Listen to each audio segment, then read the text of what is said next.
Hey man, how's it going?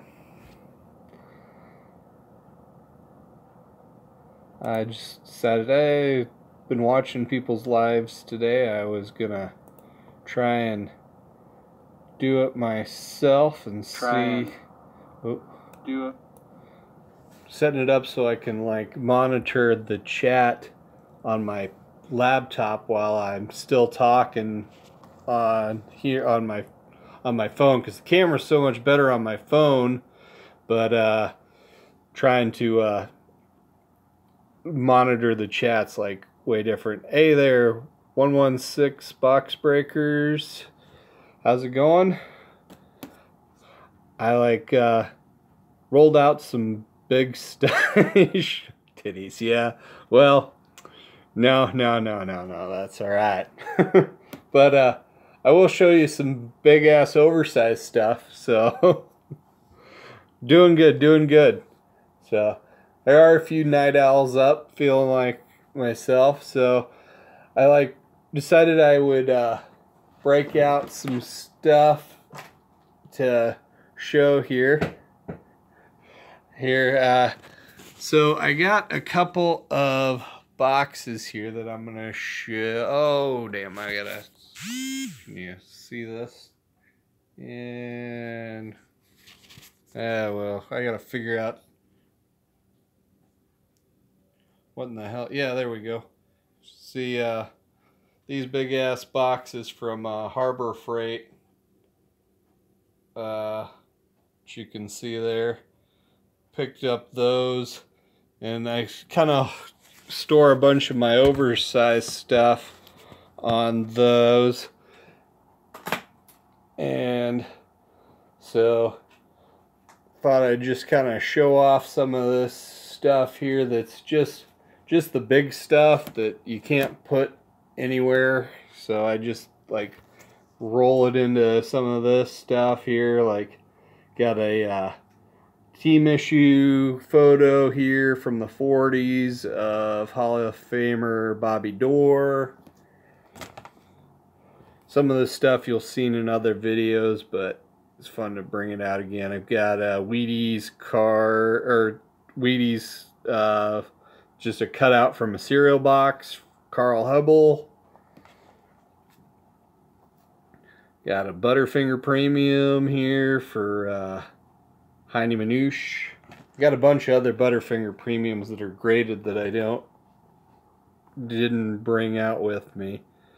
And this here's like a wire photo that was from 1954. Ted Williams coming back from military service. So that one is kind of cool. Got an autographed photo here of Carl Hubbell again. All this stuff's just, it's too damn big. I don't have like my own man cave yet. It's like when the kids get older, I can put some of this stuff in frames and display it around. But right now it's like I got nothing. And Willis Shangover. Yeah, you know, I did. I did look it over. I'm trying to remember. I'm trying to remember what I thought of it. I wish I'd like done a scan or something to refresh my memory on it. But you know, I mean, it certainly looked, you know, solid on. Yeah, I think if I remember right, that's about what I would have guessed, is somewhere in that 2 range, because I don't remember paper loss or anything like that that would say, oh well, it's going to get busted down to the 1 for sure. But yeah, I think when I looked over, I was thought, you know, it was 2. I think there's a chance for a 3, but you know, I don't know, it's hard sometimes on stuff like that, and it just kind of depends. So I've given up sometimes on trying to guess things, because I see stuff that gets graded and I see it's like, why did it get that and this gets this? But when all you can see is like sometimes just like a picture of it through a camera phone, it's really hard to tell. Sometimes even with the scan, you got like to see.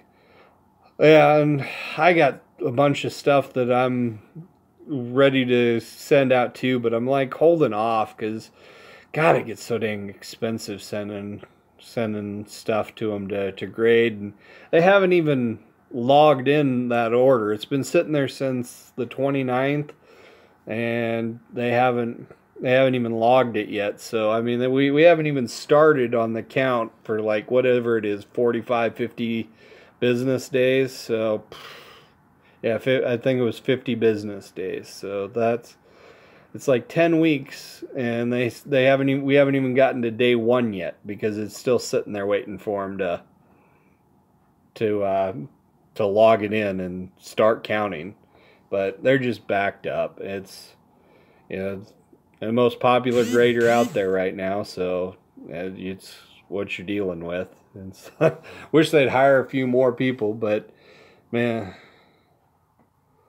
well, I guess it's like I ain't going nowhere. I might, but it's like I miss those cards though when they're gone. It's like I want to like look them over and fondle them some more. You know, it's like uh, it's rough. It's like I got scans and stuff, so it's like I guess I can always like go back and look at the scans, and it's like, oh yeah, remember this one. Eventually I'm gonna see it again, and it's gonna be in a nice case so I can handle it even more than I did before. But yeah. Oh yeah. Anyway, I'll show you some more stuff here. It's like 1970 poster of, hey Snoop, how you doing? Roberto Clemente. God's glare is sucking, but I'll keep trying here. Sorry for the rough camera angle here, but it's just kind of the way. This one's like a supplement from a Sporting News, and I don't know if you can see it here, if I get it close enough in the camera that you can actually read the date from the Sporting News that it came out of. So this one was December 8th, 1910, which kind of I always think is pretty cool. You can date them specifically to when they came. This one, Bobby Wallace, Hall of Famer again. Not as famous a guy, but it's like everybody likes big cards, or they should. I mean, these things are fun as hell. It's like, then we got this here is just an 8x10 photo that I got from Caleb Craig. Shout out to him, Billy Williams. And this is fairly recent. I never did, I kind of put this in the background of a video, but I never really talked about it. This is a 1972 wire photo from Clemente, you know, during the last season. It's kind of late in the season here. He had some injury issues that year.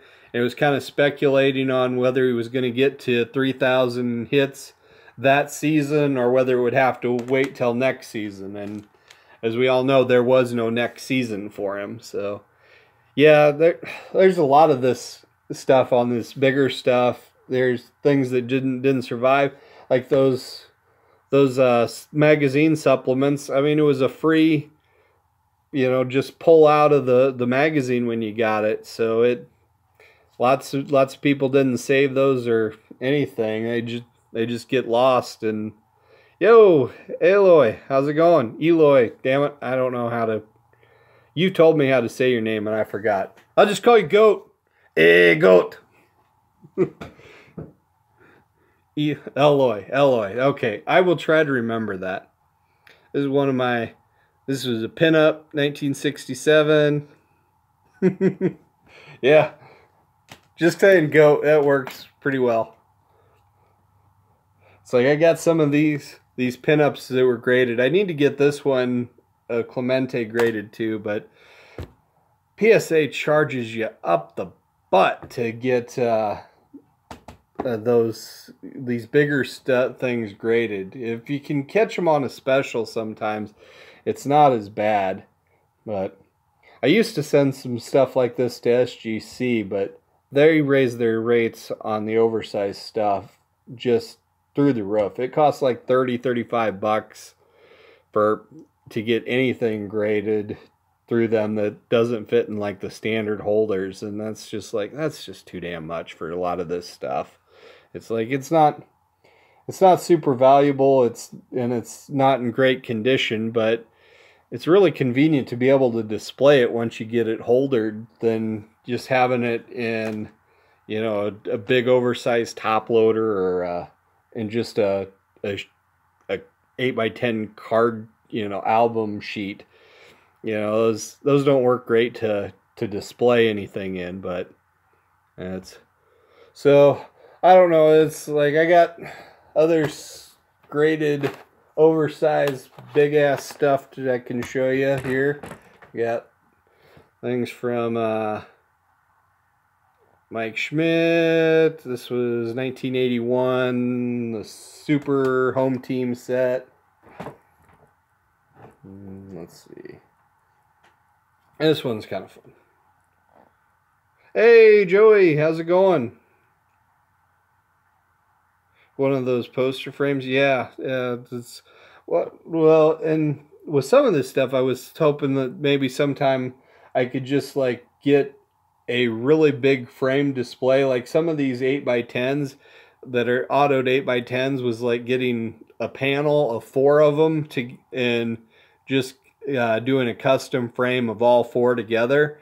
I thought that would be kind of a cool thing, you know, have them all be kind of vintage autos. It would be something kind of cool. And none of them are super expensive either, so it's like you don't have to go crazy on the frames either to make it worth it. So, and this one here, this is one of my favorites I've got of the Clemente collection. This is 1970 team issue card, and take note of this picture because I'll show you something else here. I've got a couple others, some other cards that I recently picked up.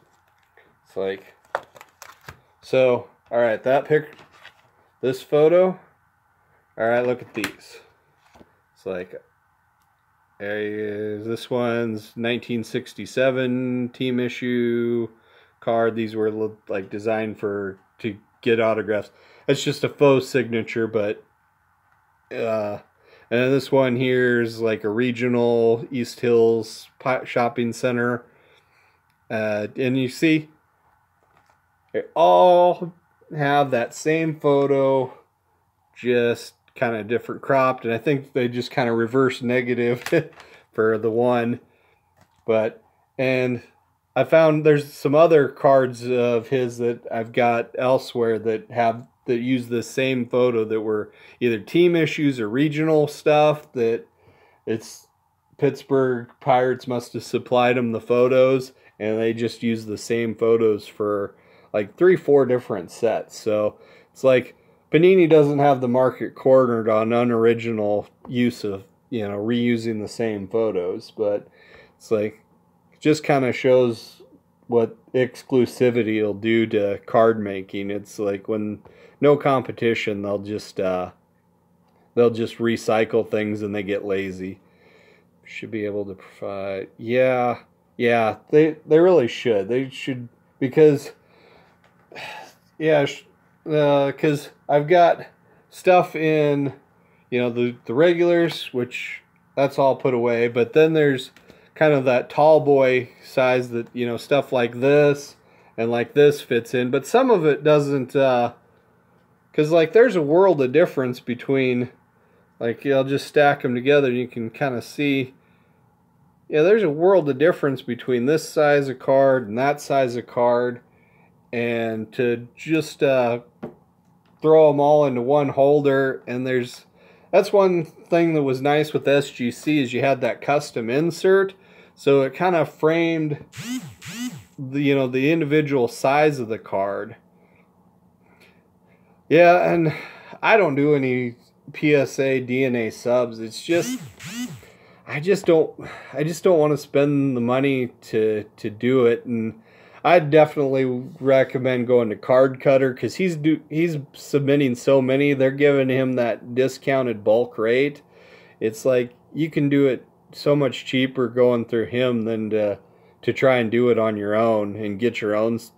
I don't know why anybody would bother to get their own service. I'm amazed they let guys do that where it's, you know, it's really clear that and they don't even hide that, yeah, I'm submitting, you know, big, large submissions from multiple people all at once, because I think that would have to cut into their market on trying to sell those memberships. But I mean, hey, it's their business model. I ain't gonna worry about it. But yeah, it's like, Joey, there's so much difference in, like, this card right here. It's a cool card, but this holder just doesn't do it much justice, because it's obviously not, you know, a real good proportion size for it. You know, this, like, something like this does pretty darn good. You know, it kind of frames it nice. But then one like this, just like, it just looks like it's kind of floating in there, and it's just not a great presentation of the card. And but it's like SGC just has the best with this stuff here. Like, so you get that black insert, and it's custom cut to the shape of the card. It's like that just pops and makes it look so nice. And it's like, got that one there. This is my Sayers auto. You can't hardly see the auto because it's in ballpoint pen, and he did it right on the black of his jersey. It's like, but it's still a Sayers auto, and it's like, well, I can see it when I look at it. It just sucks to try and show it to anybody. And Giuseppe one, you know, he was showing off his one of these Frank Chance blankets. This is my Zach Wheat one that I've got. So, and this looks pretty darn cool in the SGC.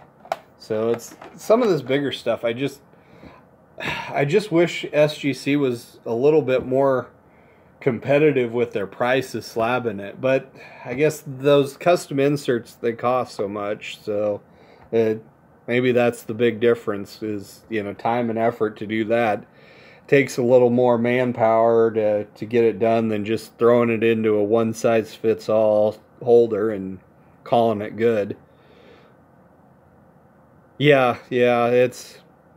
And man, for a while, it's like I thought I understood PSA DNA with their flips. It was like, just like the blue and the red. I thought I understood it. And then they did this blending of things, and it was like I had to figure it all out again. But the holder is very flimsy. Yeah, I know. And there's been lots of issues of cards where, for a while, they were using a plastic for this black insert that wasn't as stable, and cards would, you know, slip out of these a lot more. And man, with some of those higher grade cards, you could definitely cause damage if they slip out of that insert and slide around in the holder. So it was that was an area of concern. I think they've, for the most part, corrected that now. I haven't seen it as much of an issue lately, but it's still not great. So, some other stuff. Another cutout here from a cereal box. This one from like 35 or something like that. Billy Herman. Sorry for glare trying. It's like,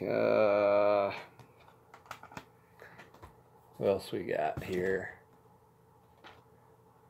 And Jerome, you got one of these of Pennock. This is my Al Simmons, the W540, I think the catalog designation is. Dang, this glare's killing me. Okay, there you can see it a little better. But yeah, just kind of a cool photo with a cool old-fashioned W514. That's right, 514. I couldn't remember for sure. And this one here, these are Gaudi premiums from 39, I believe, 38, 39. Got how to play advertising on the back. Got some of these. 554. Yeah, see, and it's like, it's catalog designation, who cares? But this one here, couple catcher ones that I got here from these 39 premiums. I got Bill Dickey here, and then I got Ernie Lombardi. And see, these things here, it's like I had to like jerry rig a way to just kind of keep these protected until it's like I'll ever... No, it's not an auto, but I wish I had one, but his auto's pretty pricey. And this is another one, if a good jerry rigged into just something to keep it protected. But got Dizzy Dean, got this Jimmy Fox. This Jimmy Fox photo I just love. This is awesome. The glare. There you see it a little better. That's just a cool photo. And it's like there's, you know, but that thing doesn't sell anywhere near what, say, like his 34 Gaudi or 35 Diamond Stars, any of those cards sell for. And for me, it's like that photo is so much better than the illustrations on some of those other, you know, what are more iconic cards. And I don't understand why these don't sell for as much, but I guess I'm glad it does, because I get to buy them and not spend near as much money, and I like them more. So it's like, in a way, it's like I'm just glad if people don't catch on to it. And got a bunch of these Perez Steels, and these here's, you know, all the battles for the flip, like this one here, an authentic. So I got some that got graded with graded autos, and some that are authentic. So I got a bunch of these. Show all of them to you. Like, so there's like Rick Farrell, Bob Lemon, Aparicio, who's way underrated as far as 50 shortstops. Billy Herman, Bobby Doerr, rest in peace, and Johnny Mize. This one I was aggravated as heck when I got it, because they cropped the photo of it on eBay really close so that you didn't quite see, and it just said, oh, the holder's cracked. Well, my version of cracked and theirs was a whole lot different, because that is straight up just broke all the way along there. But it is what it is. I was like, I wasn't gonna send it back, and because it was like, it's 25 bucks, and if I needed to, I can resubmit it and get it re-slabbed. But that was Robin Roberts on that last one. So that's all those. Oh, I got this big ass thing here.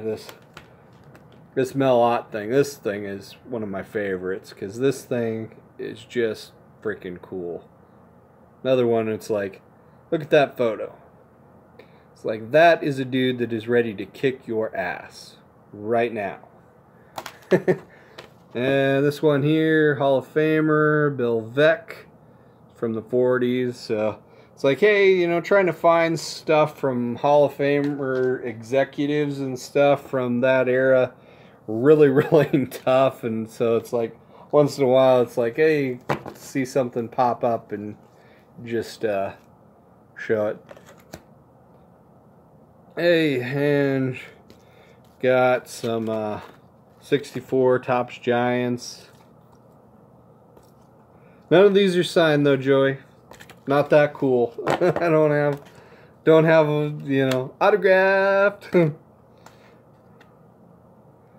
Spawn. There's Shaw, there's the Clemente, Frank Robinson, Bob Gibson. This is 1974 Deckle Edge. And these were, I think, mostly just a test issue, although they'd done Deckle Edge years past, but then I think they wanted to try and bring it back with a little bit larger format, and they did kind of this test issue, but I don't think it really took off. And these are hard to find, because there's some that are on eBay that are graded that, you know, they want the world for, and then I think so too. I think that Melot's one of the best cards I own, and it's trimmed all the way around.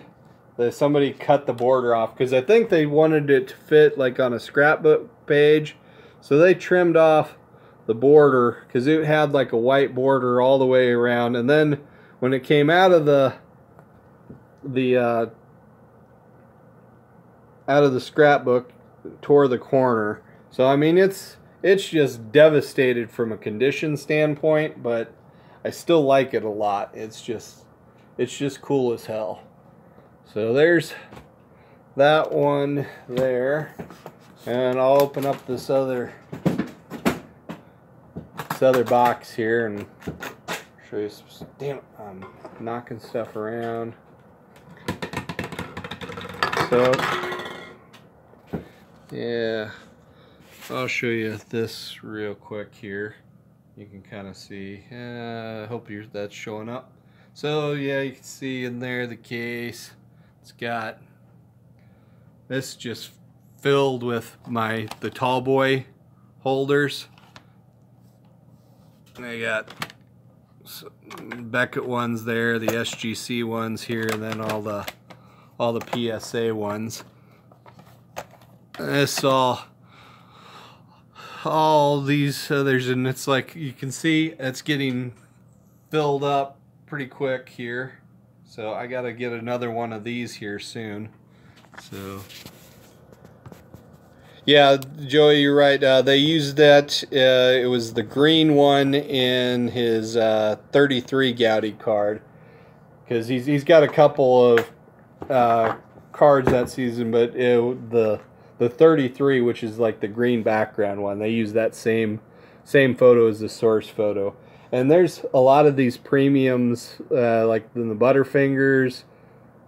Yeah, okay. The triple folder, the Hassan T202. Yeah, I got this one here, and it's got Fred Clark here, who's a Hall of Famer. But it was really kind of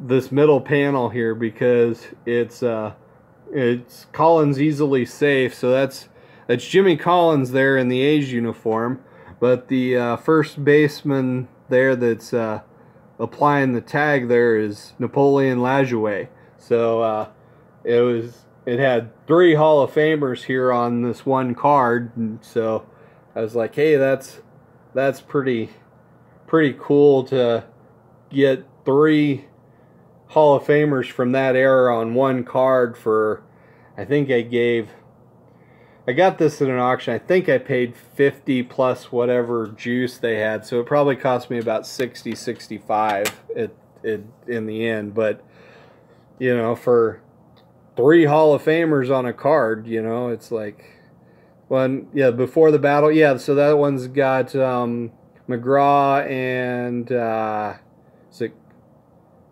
Shoot, who is it? Connie Mack, or who's no? I can't remember who's all. I remember there's the Before the Battle one, but I can't remember who. So I know it's McGraw. Hey, Cody. And yeah, I got some of these. These are more of these. These are all rough as get out. And it's got it's another Ray Schalk, who was on the Black Sox team, but he was one of the guys that wasn't in on the fix. Then here is Zach Wheat.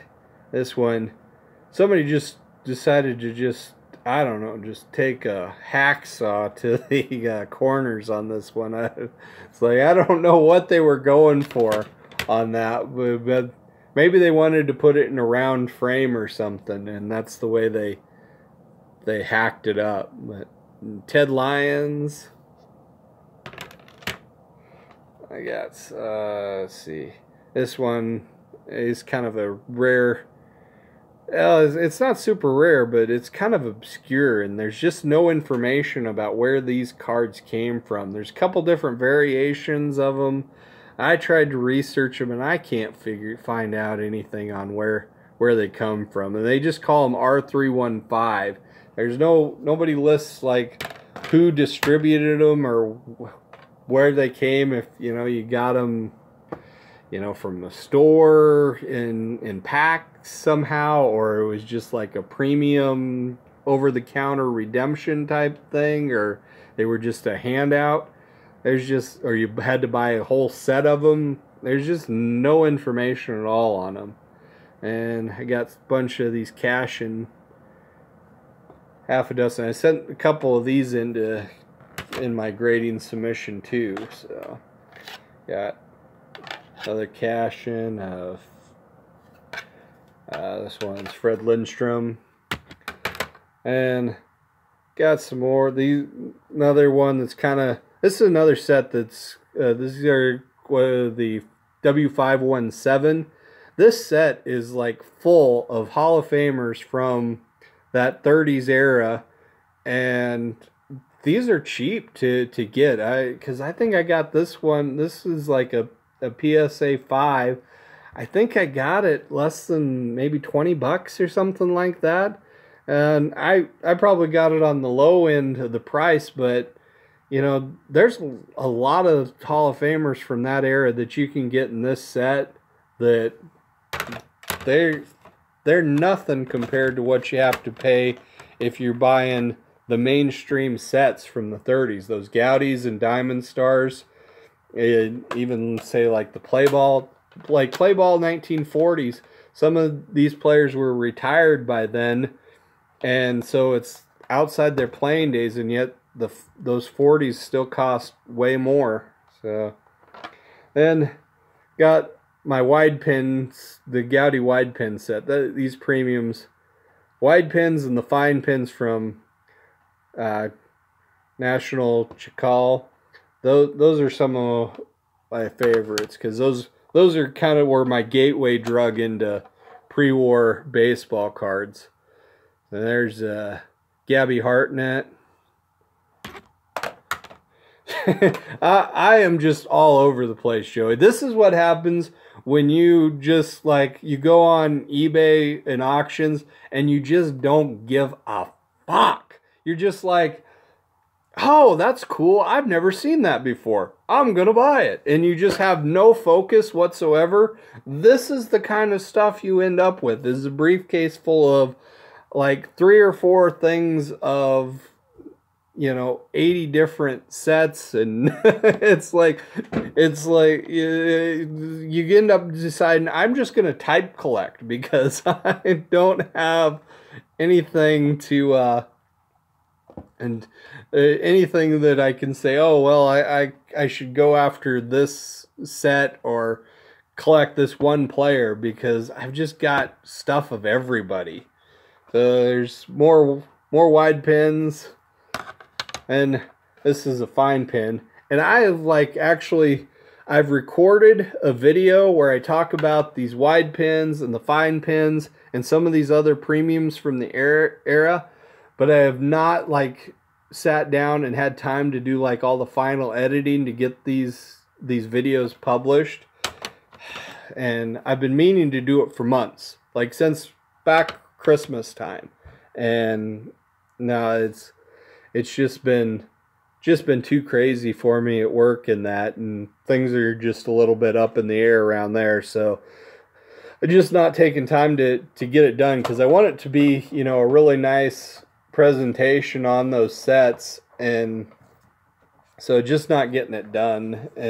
But eventually I'm gonna get to them. So Lefty Grove. And see, I do it sober. I'm just I'm not drunk bidding most of the time. It's just, man, I have a bit of an addiction thing. It's like I like to be bidding on something. It makes me feel good to know that there's something out there that, oh, I'm bidding on and I'm winning. And so I'm just I'm terrible. It's like I'll just be like, oh, let's type in, and I'll do like a save search on eBay where it's just any auctions that have cards listed as pre 1942. And it's like I'll just start going through the list, stuff, and it's like you get past all the reprints and all the junk stuff, and then once you start seeing some of the good stuff show up, it's like, oh yeah, it's like, oh, bid on down the line, just kind of throwing minimum bids at stuff, and then it's like, oh, then it's like, man, I gotta try and win some of this stuff, and it's part of my problem. I never buy anything that's super expensive because I've always got, too much money tied up in smaller stuff. So this one's from the exhibits set. These were the Salutations ones. This is Hank Greenberg. Yeah, ain't that the truth? I don't feel like getting shill bid with those. Every time I do bid, sometimes I see something, it's like I want it real bad, and it's like, oh, every time I feel like I need to take a shower when I bid with PWCC and Probstein, because there have been so many cases where I've seen stuff and something hinky's going on, where things are just not right. And it's like I hang out with some online forums, and you talk with enough people in the hobby that that track down some things, and you see cards that have been doctored that are getting sold in some of those auctions, where it's like somebody bought a card, cracked it out, had some work done on it, and resubmitted it, and then it goes back to PWCC, and it's selling for a record price, and it's like that card's had some work done, and it's not original. And for if all you care about is the number on that flip and the eye appeal, I guess you're getting what you want, but it's not quite kosher. I mean, there's certainly some ethical questions about that when it comes to restoring stuff. Hey Jack, how you doing? Thanks for coming on. I guess I'm not the only one that's up way too late on a Sunday night and got to go to work on Monday, but there's my Joe DiMaggio. And that one's that one's just toasted something fierce. And this here's one of my Mickey Mantle, come from it was a post serial advertisement that they put in Life magazine. I think it was Life or Look, whichever one of them. And this one here, this is like an ice cream. This is like an ice cream lid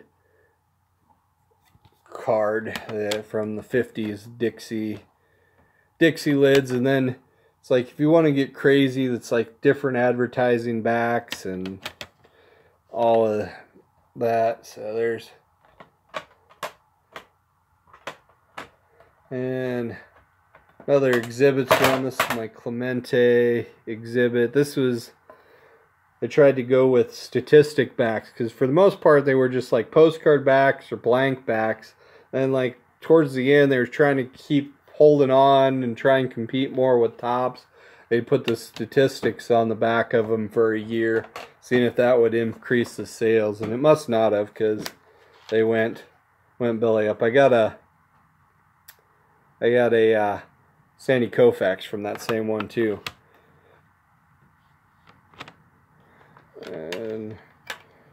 There you go. K-Line. Yeah, and everybody that's in here, I highly endorse everybody's content that's in here. So if you're in here and there's somebody you don't know, it's like, check these guys out. All of them are awesome. Snoop 12922, Jack Frost, Yankees Cards, Joey Brings It, all of those guys. Awesome stuff. And hey, remember what I was showing you here with the Clemente cards and reusing the photo? Yeah, here's another one. Same photo.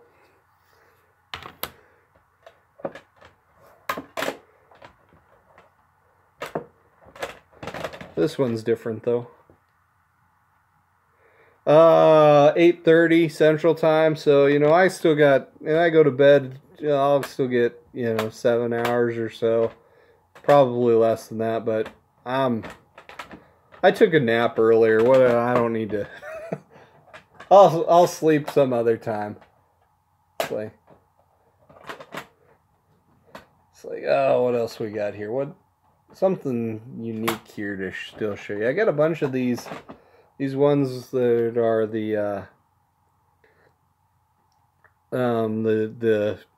MSA disc cards that you'd had the different advertising backs. These were all unlicensed, so they sell pretty darn cheap too, but it's like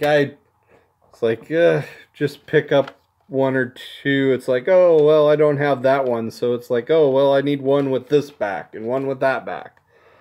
Which, yeah.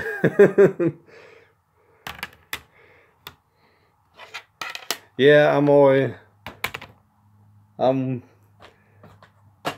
wide awake, and that's why I decided to come on and do this. Here's kind of a cool thing. This is 1981 Los Angeles Police for Fernando Valenzuela. So this is, you know, rookie season. So this is technically a rookie card, but they don't charge, or this doesn't sell for anywhere near as much as his rookie card does for his regular 81 tops, or say like that 81 Donruss, whichever, any of those. And just, let's see what else we got. Something, trying to show you some stuff that I haven't shown you before in other videos, but most of this stuff. Jerome, if he's still on there, recognize this one here. Still one of my favorite cards anybody's ever sent me here. This Ernie Banks exhibit. This one's just cool because I just love this photo because just how young Ernie looks in this one. And you get one of those autographed? Yeah, I'm sure that would be really nice. What else we got? I thought maybe I had, because I was talking about rookie cards, that I had a 74 McDonald's disc, but I think it's in a different box that has that disc in it. Because that's another one. It's like, well, it's from his rookie season. It's a lot more rare than his 74 Topps card, but you know, it doesn't sell anywhere near for as much, because our hobby just doesn't care a whole lot about rarity. I mean, to some degree we do, but only to some degree, because we care a heck of a lot more about our nostalgia for Topps and Bowman than we do about rarity at all. And we care a heck of a lot more about that rookie card designation than rarity too, because there's plenty of stuff that's way more rare than a rookie card that never gets any type of value or attention on that. What lower grade cards? Yeah, I send them to get graded because they don't give you a break on the price if it's just authenticated. So I'll send it and just get it graded anyway. So because you know it's the same price, and it doesn't hurt my feelings if it says 1 or 2 or 3 on it. So that's not gonna, or you know, they put that mark designation on it because it's got writing on the back. That doesn't hurt my feelings at all. So the I'll just send it in and get it graded. For autograph stuff, I might do something different, but I don't do auto submissions really at all. I've thought about it a few times because I've got stuff that can get, because I've got like a Reggie auto from my 75 SSPC. I've got, you know, a Pete Rose auto and a couple other Hall of Famers that I, you know, could get some stuff sent in to auto, but it's to get slab. But I just don't like to spend that much money for it, because I can send in, you know, a card to get graded for, you know, $10 or so, and maybe even less, you know, if I'm on a special or something. But an auto, you know, it's $30. It's just like, you know, so it's like $60 and to do 2 cards. It's just tough. And, you know, sending it to Garrett, I can, when he does his submissions, you know, you get like $20 for all of them. You can get like 3 of them for $60, but that's still, it just feels like a heck of a lot to pay. So I'm just not willing to do it as much, especially when I've got all this raw stuff that I'd like to get graded, you know, with some of my pre-war stuff and that. And maybe if I kind of clean out some of that, then maybe I'll dabble more in the autos, but not smoking crack again. Well, there, that is a good thing to say. Okay, so what else do I got here? Got a couple of Redmond tobacco cards. These are, I like that set. They were cool, and they're pretty undervalued. And you can get, if you're not picky and you're willing to buy them without this tab, because you send in this tab it was like 10 of them or 20 of them, however many it says here. And you could get a free baseball cap from Redmond Tobacco for your favorite team. And so you could do that. And so if you're not picky and will take them with the without the tab, they're dirt cheap then. Durocher autographed. I think I saw that one on one of your videos, Joey, the autographed Durocher. Yeah, and mine's this one here. It's beat up. It's creased awful bad. I don't know if you can kind of see it there in his hat. It's creased there. The other crease doesn't show up as well, but it's got another one that goes clear across all this white here. But there's that. Oh, what else do I got that's... And I got stuff here that's like, it's kind of just like, filler stuff, because I've got, like, this here is like Sam Crawford. It's just kind of fills a spot in my registry because I wanted Hall of Famers. So on one card and a Yankee, Garrick. Yeah, I'm trying to remember what he was in as a Yankee. It's from when he was a player, I think, though, right? Black shirt. Yeah. And so then there we go. This one here, this is another one. It's like, that's kind of crazy that it's got a, it's just an umpire card, but trying to get something from when he was active is just unreasonably expensive, and there aren't many choices. So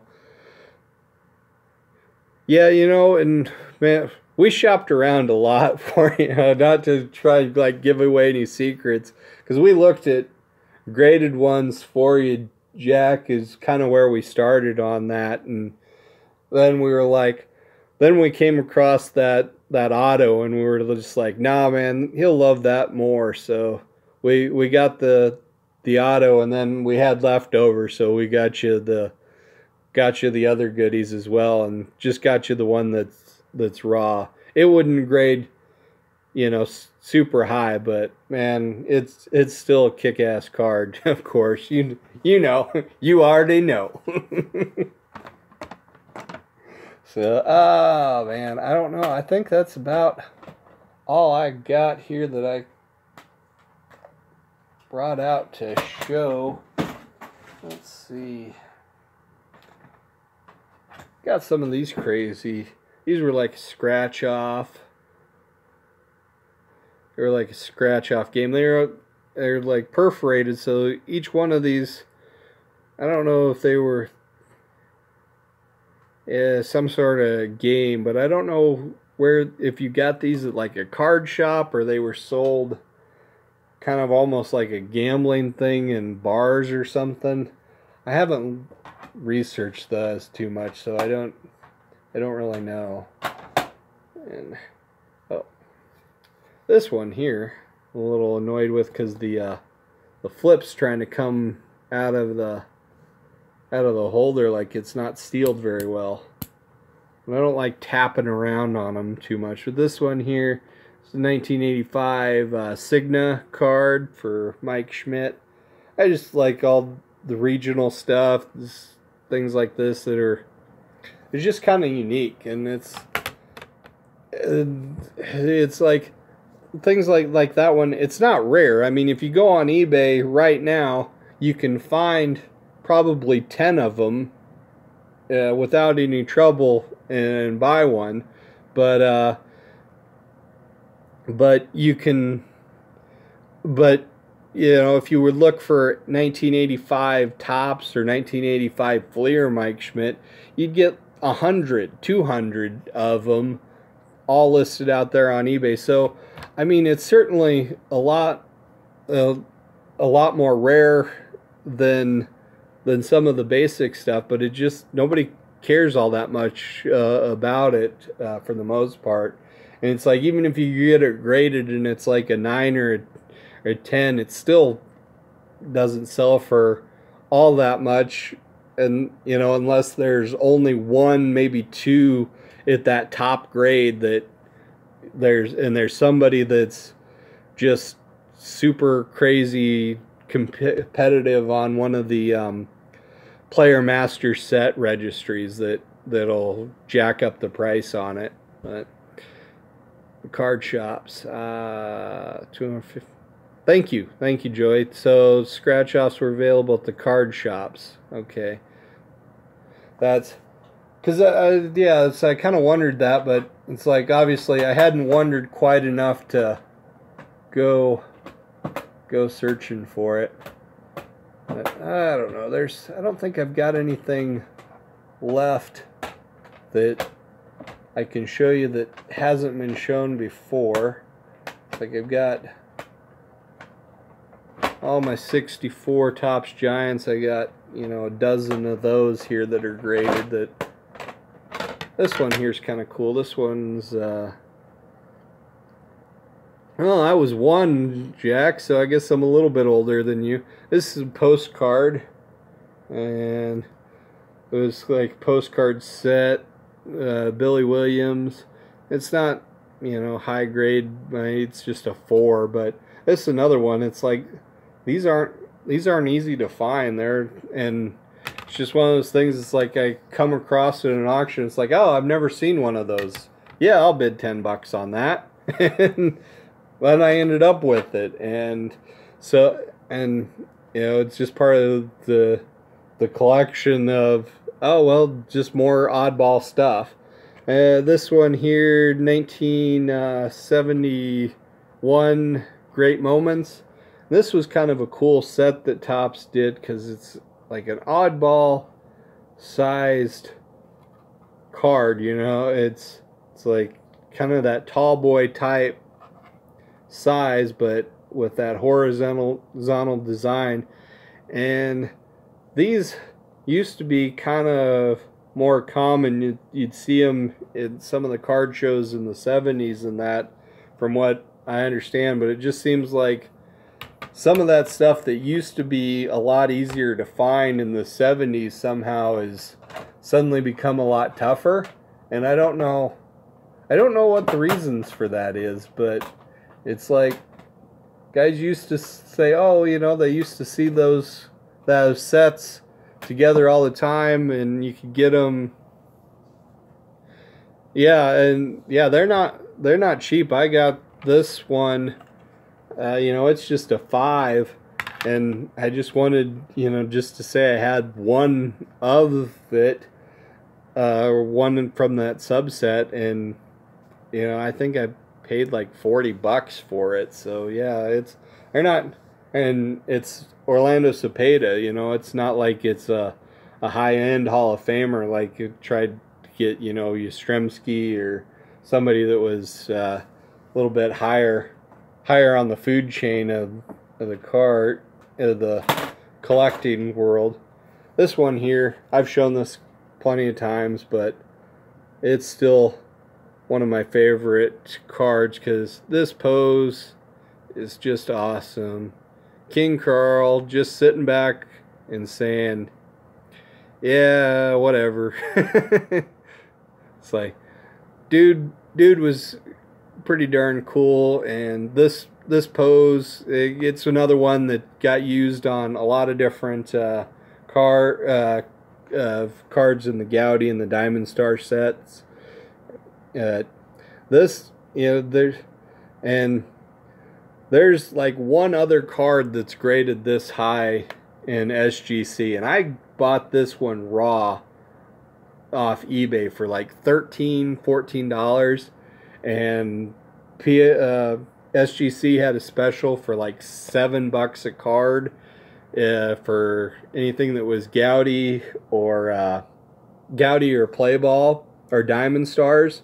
And I sent him a thing and I asked, you know, would you take one of these in that? Because I thought, well, maybe they're just gonna limit it to the smaller things, but they actually let me submit that one, so I got it graded for $7. So I was like less than $25 into this, and it's one of the highest ones they've ever graded. Now there's one on PSA that's the same grade, but my guess is if I tried to cross this over, PSA would not be as kind to it as SGC was. So it'd probably get a lower grade and wouldn't be the highest graded anymore. But it's, for right now, I can say it is, and so that's oh, here we go. I got, these are matchbooks that from 1930s. So Dizzy Dean, I got another one here of Ducky Joe Medwick.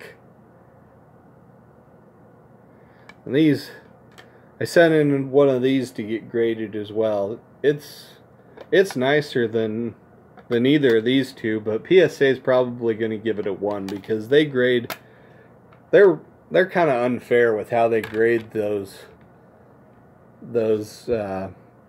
matchbook covers, because you know they got folded in the factory, they had staples put through them, and you know, to even be in the shape that they are, you had to take the matches out of them.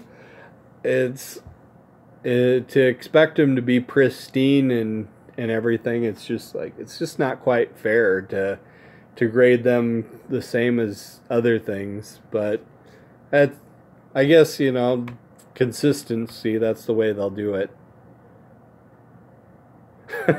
Yeah, well, it turns into a money suck sometimes to get into the graded stuff, Snoop. It's like, you can, you don't have to have it graded, but it just makes it so much easier and nicer to display. Like these things here with the matchbooks, to just display these like in a top loader, well, that's not that great. But in a slab like this, it looks so much cooler that way to display, and it's a lot easier to store. So it's like I just kind of get caught up in it sometimes. It's like, oh, I gotta slab everything, and it's like, I don't know, do I really need to do that sometimes? Apparently I think I do, and it's like, try to convince myself sometimes maybe I don't need to do it quite as much. Oh, hey, there's another R315 car. This one, Dazzy Vance. He kind of grew, he wasn't born in Nebraska, but he spent a lot of his childhood not too far from here, so he's always a guy that I kind of like. And Crazy Mash. Yeah, it's like some stuff there's a real good reason to do it. Other stuff, there's not a good reason to do it. I just like to do it. And so that's why it happens. Let's see. I'm probably getting tired of looking at the side of my head every time this one here, another exhibits postcard here from 21. This is George King Kong Kelly, another Hall of Famer, lower end Hall of Fame guy, but kind of cool to get stuff from these guys. It's like you start looking into their stuff, you start reading their stuff, and you know, a guy like him, you know, kind of similar maybe to like a Joey Votto now. You know, you're dealing with guys. They were stars when they played, and then it's like sometimes it's like we kind of forget that on some of the guys that were Hall of Famers, that are borderline Hall of Famers. It's like, man, we want to treat them like they were nothing, and it's like, just because they weren't, you know, they weren't Lou Gehrig or whatever, it's like, you know, not everybody was, but to learn their stories and stuff, it's kind of fun. I've got this more filler crap here. Got 64 postcard. Well, these aren't 64 because they started the series in 64, and then you know, they add new cards to it every year. But then the flips say like 1964 on them, so it's kind of dumb. Because it's like, yeah, it's 1964. It says on the flip, but the copyright's 2006. So what do you think? It's like, I don't know. I think that's kind of all I've got. Show. I'm not. Where the heck did I? Oh yeah, here's some of those autos that I said, yeah, from my 75 SSPCs. So I got like Palmer, Seaver. Got more in here too.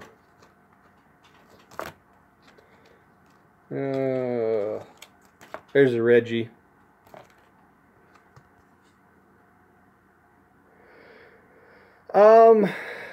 If you're gonna buy raw and submit, I mean, if that's the route you want to go, Snoop, I would say get a membership and do it at that price point.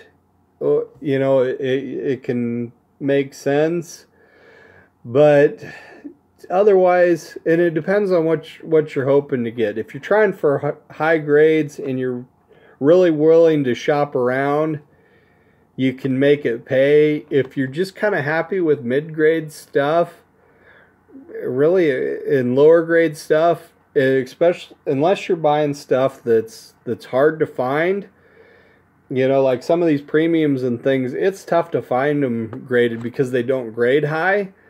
So then I'm kind of, if I want it graded, I've got to submit it myself. But if you're just like regular top stuff, Fleer stuff, that's common to find and easily accessible, just if you want mid-grade stuff, yeah, it's cheaper just to buy it already graded, really most of the time, because you know it's like $7 to get something graded if you're sending in like 50 cards on a special sometimes, and you've still got your shipping and insurance to PSA, and then they're shipping back to you because they're going to send it like insured and you know, fairly fast service.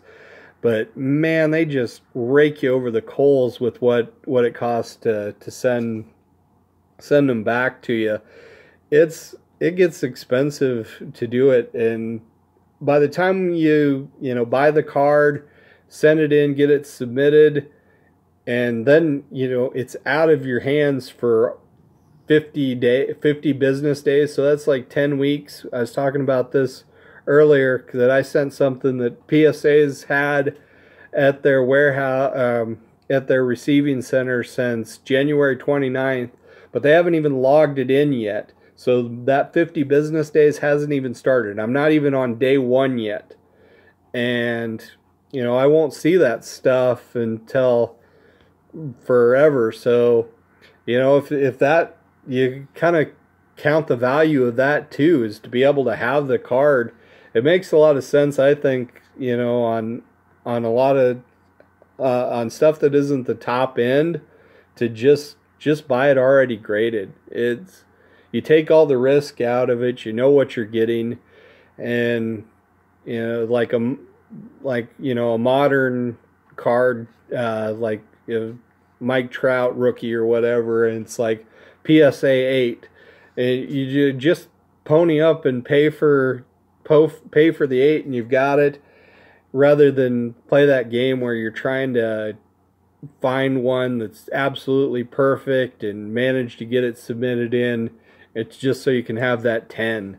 It's, I don't know that it's always worth it. So Joey, hey, if you're still on here, you can give me your opinion here on this Reggie Auto. It's ballpoint pen, I know, so it's like, what do you think on that one? It's not the Sharpie by any means, but it's like, certainly looks legit to me, and it came with the cert, but it's like what's that gonna grade? I have no idea on the auto grading as far as how to judge those. I got Freddie Lynn.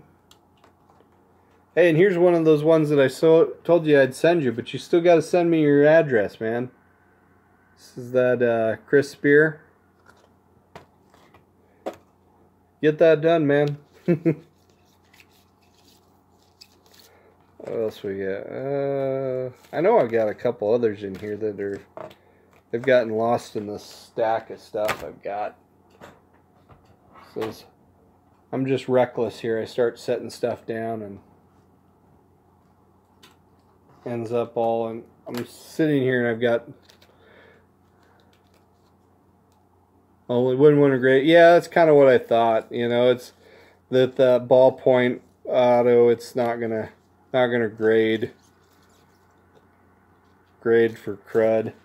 So that's probably what I'd do. But I certainly, you know, on a Reggie, and I've got a Pete Rose here too. I'd show you the Pete Rose, but I can't find it. It's this same card and about this condition, but it's got, you know, the Sharpie Auto on it. So it's like, I'd like to get those graded, just so, or not graded, but authenticated anyway, and then just so I've got the authentication on them. But yeah, as far as grading them, I just don't definitely didn't think it was probably worth it on that Reggie. All right, shit. It is late.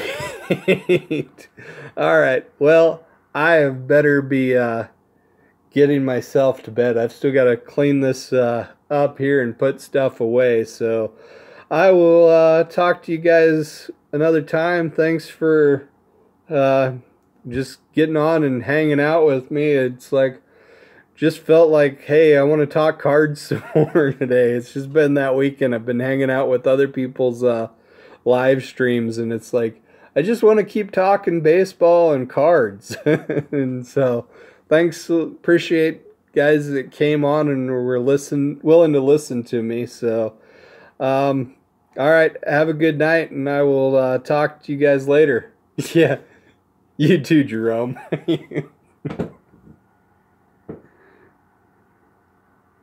Yeah, and if I missed a comment or a question, anytime, Snoop, you can send me a message, and I'll be happy to kind of give my thoughts on it. It's like my opinion will be worth every penny you pay for it. I guarantee that. So, all right, we'll talk to you guys later. Have a good one.